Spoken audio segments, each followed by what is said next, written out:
د زوی په هیله لنډه کیسه لیکواله سپوږمۍ وردک ویونکې سپوږمۍ وردک زرینه او ګلمیر په یوه لرې پرته سیمه کې په یوه ښکلي شنه کلي کې اوسېدل.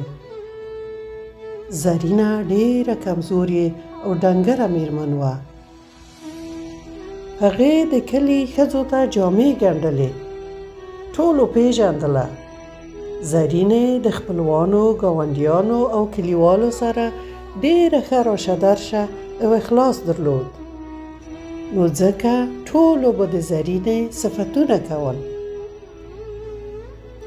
خو کله به دې چې ولیده د دې کمزوري د دې په څېره کې له ورایه ښکارېده او داسې ښکارېده چې ګواکې وینه یې په وجود کې نه وي.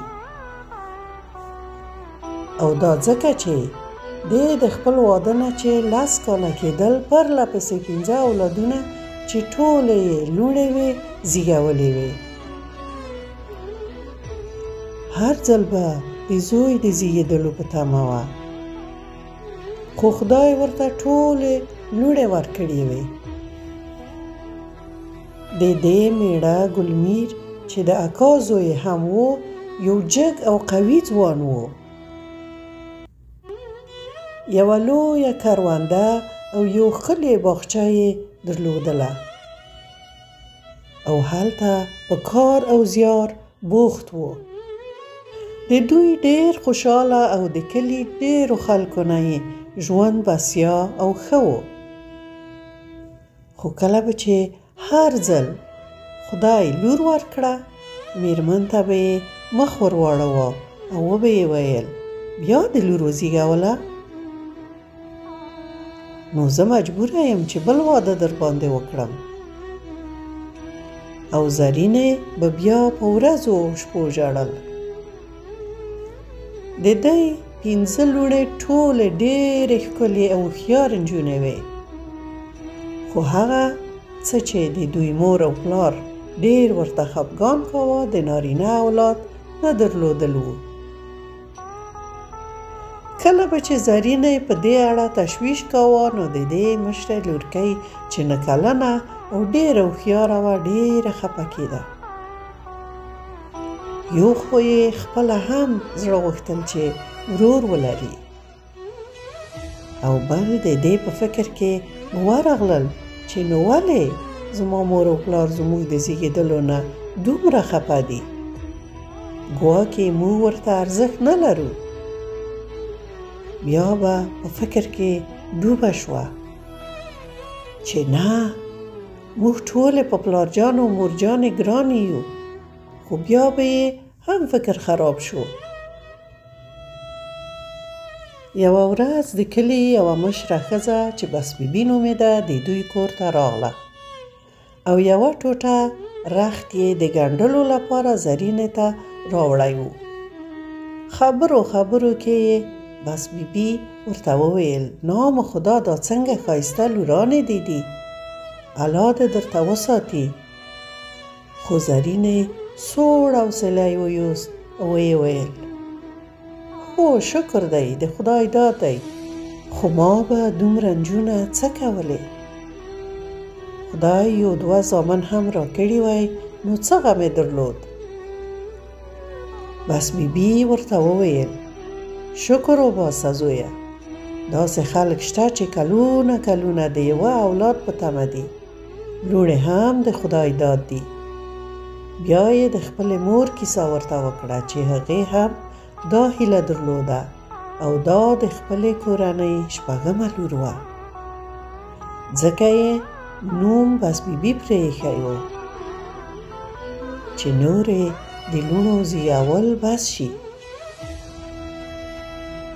خو الله تر 8 لوڼو ورکړي وو او بیا یې مور ته له ډېر تشویش او خفګانه داسې یوه ناروغي پیدا شوه چې د همغې ناروغي له وجې مړه شوه. خو زرینه نه صبرېده او ویل یې نه بس بیبي ترورې، زوی خو ژوند کې ډېر مهم وي، کله چې زه مړه شم زما د کټ پښې به دوی ونیسي. ته خو پوهیږې زه یو ورور لرم، هغه هم مسافر. نو ما خو ډېر تعویضونه او ټوټکې وکړې. زیارتونو ته ولاړم. الله مهربان دی چې دا ځل الله یو زوی راکړي. بس بیبي چې مشره او هوښیاره میرمن وه ورته یې وویل ګوره لورکۍ ته اوس هم ډېره کمزورې او ناروغه معلومیږي. لږ صبر کوه، لږ ځان ته کړه کړه، سره ممیز ځان ته خیشته کړه، اوبه یې څښه، لږ وینه د وجود کې پیدا شي. کشره لورکۍ دې هم لا وړه ده، بیا به الله زوی هم درکړي. زرینه یې سر ښکته اچولی و، خو زړه کې یې نه منله. او تر ټولو ډېر تشویش یې دا و چې ګلمیر بل واده یادوي. که زه زوی ونه زېږوم ژوند به مې تباه شي. هغه به بله ښځه بند را باندې راولي.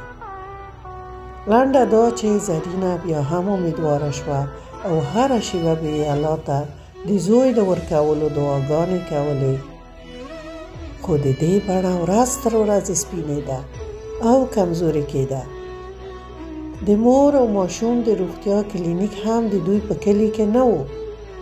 خو میړه یې 2 ځلې د معاینې لپاره بل کلي ته بوتله او ډاکټرې به همدا ورته ویل ګوره چې د ماشوم د زیږېدلو په مهال ځان کلینیک یا کومې شفاخانې ته ورسوي، ځکه ستا کمزورتیا د تشویش وړ ده.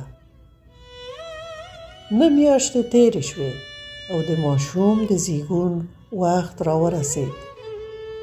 میړه یې مخکې د یوه ګاونډي سره چې موټر یې درلود غږېدلی و چې مرسته ورسره وکړي. نیمه شپه زرینه په اولاد ناروغه شوه. ګاونډی یې را خبر کړ او دا یې موټر کې د هغه بل کلي کلینیک ته ولېږدوله. خو له بده مرغه چې هغه کلینیک د شپې نوکریواله ډاکټره نه وه او نه یې درلوده. نو تر سهاره یې په ډېر بد وضعیت شېبې تېرې کړې.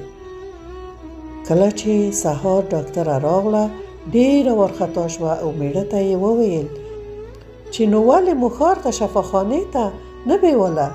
ستا میرمن ډېره کمزورې ده، که وینې ته ضرورت شي زه څه کولی شم؟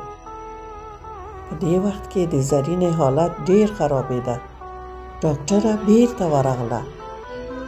څو شېبه وروسته یې یو ښکلی زوی پیدا شو. زرینه یې سر پورته کړ چې پوښتنه وکړي چې زوی دی که لور؟ ډاکټر یې په خندا ورته وویل زوی دی، زوی مبارک دې شه. په دې وخت کې دا مسکی شوه، خو سترګې یې سمدستي له همغې مسکا سره پټې شوې. ډاکټره ورنږدې شوه، معاینه یې کړه، خو زرینه نوره دې نړۍ کې نه وه. زرینه یې ډېره وینه ضایع کړې وه او د دې نړۍ نه تللې وه. کلي کې غوغا جوړه شوه، ټول پرې خفه وو. خو کله یې چې د دې کټ غوښتل د کلي هدیرې ته راپورته کړي، نوي زېږېدلي ماشوم د نورو خپلوانو د ژړا سره سم ډېر ژړل، ځکه وږی و او شیدو ته یې ضرورت و. نو د دې درېیمې لورکۍ چې وړه وه، د مور د خولې خبر یې ذهن کې ورغله. د ژړا په حالت کې بلې خور ته وویل اوس خو زما د لالا لاسونه هم واړه دي، نو د مور کټ څنګه ونیسي؟ نو د دې دپاره ډېر ژاړي.